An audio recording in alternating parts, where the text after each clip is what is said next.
در ولایت بغلان نیز مراسم فاتحه خوانی قربانیان حمله بر مقر قول اردوی شاهین برگزار شد.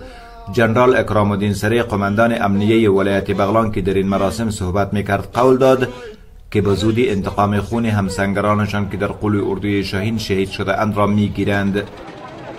به خاطر گرفتن جان پشتون تاجک و هزاره و ایماق نورستانی سازمان دمشق غافل نباشین. اتحاد و وحدتون حفظ کنین. کسایی که در بینتان مغرضانه از پایه های قومی از افکار تواکر به خاطر و نفاق در بین ملت ها حرکت میکنن با دهنی وحدانه بکنین.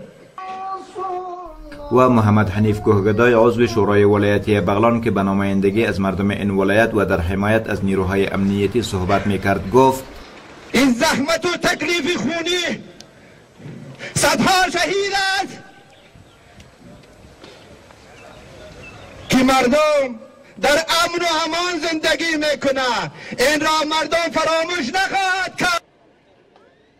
در حمله بر قول اردوی شاهین که در آن بیش از 100 تن به هلاکت رسیده اند گفته می شود بیش از 30 تن آنان از ولایت بغلان می باشند.